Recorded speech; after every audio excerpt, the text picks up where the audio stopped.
Shalom and welcome to Mitzvot Torah. This shir is entitled in honor of the Talmud wedding. Last week saw a Talmud from Clement Anamor married Shia. She built a bais Neman B'Yisrael and had many beautiful, wonderful years together. So in honor of this Simcha, we'll talk a little bit about the halachas of a wedding. So it's fascinating. Shaila, when does a woman have to start covering her hair? When does the Kisei Rosh begin? So actually there's several opinions. There are several opinions among the poskim. Some say that right after Erusin, which means that back in the day they used to have Rema Kodesh a year before the wedding. And she's an Arusa, she's an Eisha Sish, even if she's not completely married, just missing the Sheva Brachos and the Chuppah, but still she has a serious status. Back in the day, if she has Erusin, Chas v'Shalom, she's with another man, that's an Eisha Sish, she's a married woman, and the death penalty. So some say right after Erusin, Rabbi Akiva Eger, which would mean the second that they do Erusin, which today is right under the Chuppah, Rei Mekudesh Ali, and you give the ring, and the witnesses watch. That's the Erusin ceremony.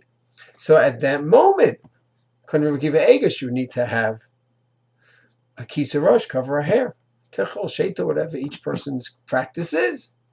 Then you have other opinions that say that it goes by Nesuin, only when she's a Nesuah, completely married. Erusin is partial, and Nesuin is complete, which means, according to different opinions, different things.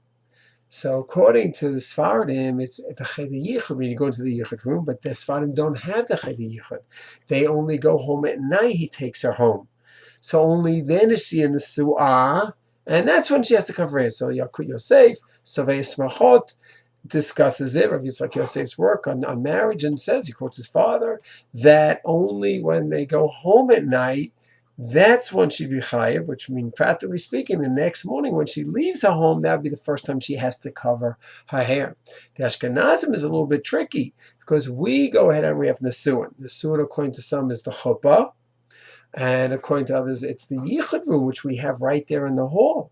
So there's a very good svara to say, and some poskim do hold this way, that the second she goes into the Yichud room, but maybe either right after the Chuppah or right after the Yichud room, then at that moment, she would need to go ahead and cover her hair, because she comes out of the Yichud room, she had Erusin, she had Nesuin. Even if they didn't have relations, that's not what makes her. And Nesuah, it's the Yichud room. He brought her into the home. So, and that's how it explains many people who do cover their hair at the wedding. What would be the justification of those Ashkenazim that don't cover hair at the wedding, where Ashkenazim who went to the Yichud room as opposed to the Sfardim? So some want to say it's only after the Be'ilat mitzvah, only when she's a Be'ulah, after they have relations, that's when Kisei Rosh is demanded. And therefore, since that's only at night, when they go home or go to a hotel or wherever they go, then in the next morning, that's when she'd be obligated to cover her hair. The Maisa, what to do? Is it after Erusin? Is it after Nesuin? And how do you define Nesuin? Is Nesuin the Chuppah? Is Nesuin the Yichud room? Or see only when you go home? Of course, each person will have to talk to their posek to know what to do. Shalom. And may the young couple for the bait and Neman B'Yisrael.